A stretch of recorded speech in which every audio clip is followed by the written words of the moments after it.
Hoje eu quero falar algo muito sério, que é mais comum do que talvez vocês imaginem, que são consequências por palavras negativas e de maldição lançado na vida de algumas pessoas, principalmente quando essas palavras vêm de alguém muito próximo, pai, mãe, irmãos, primos, avós, professores, líderes religiosos.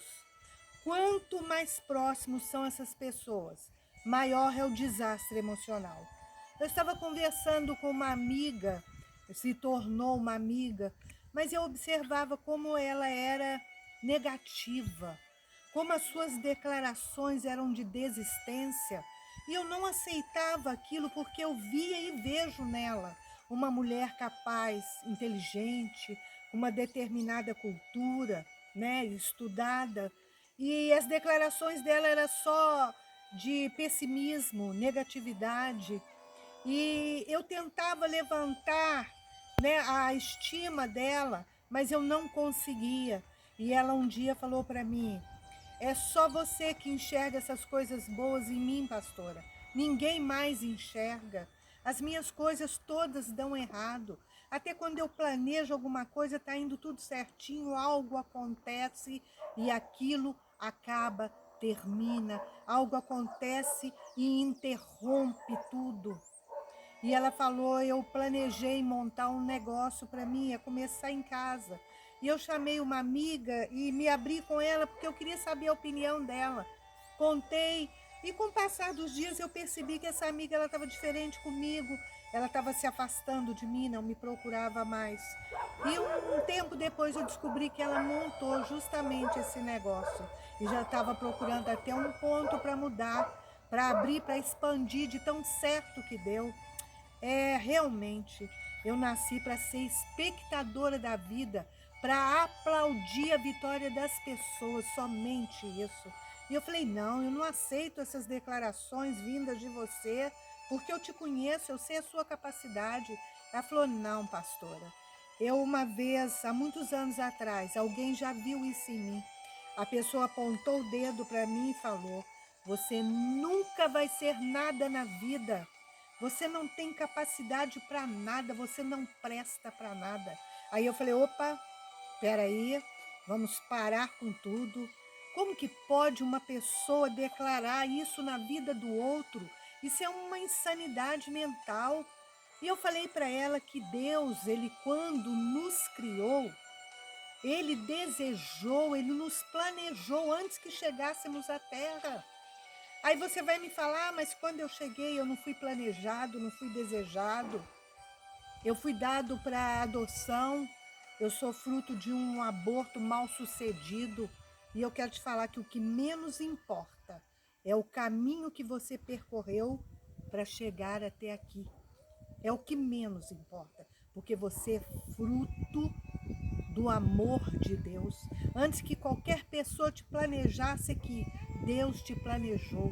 Nós somos seres individuais, somos especiais. Na Terra, aqui no nosso planeta Terra, tem 7,5 bilhões de pessoas.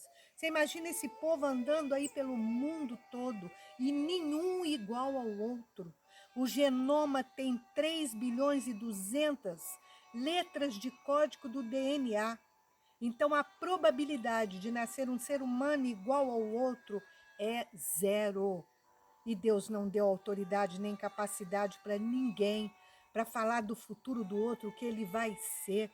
Pode vir complô, armadilhas, palavras lançadas, nada vai mudar os planos de Deus na sua vida. A única pessoa que pode alterar esses planos é você. Só você pode fazer isso. Desistindo, não querendo saber e não buscar. Senhor, o que o Senhor tem para mim aqui nessa terra?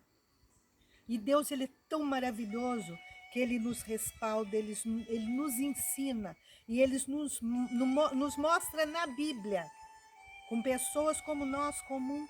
Todo mundo já ouviu a história de José do Egito. Eu não vou contar aqui a história de José do Egito, porque é uma história linda, mas porém muito grande. Mas José, ele foi perseguido pelos irmãos. Eles tinham inveja dele desde pequeno, porque eles observavam o amor que o pai tinha nessa criança e nesse menino.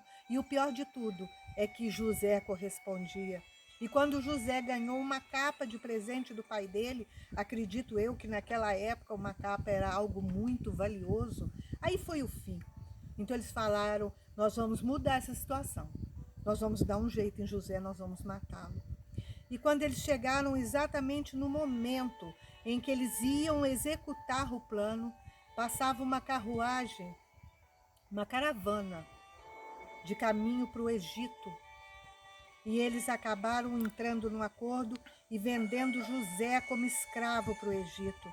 Sabe por que isso aconteceu?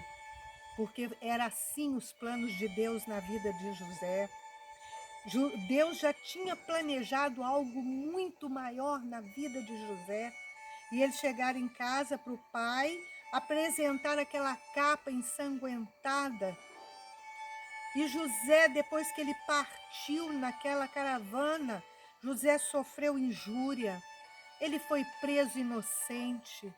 Passou pelo medo, pelo abandono, sozinho. E eu fico imaginando que o sofrimento de José foi muito forte, porque José não foi criado para passar por determinadas tempestades na vida, porque o pai o mimava, o pai o protegia.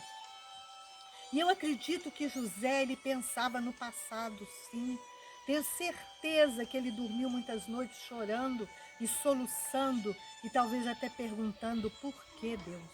Mas José nunca permitiu que o passado dele influenciasse o caráter dele nem os sonhos dele. E eu fiquei pensando por que o pai aceitou a explicação dos irmãos, conhecendo o caráter dos irmãos.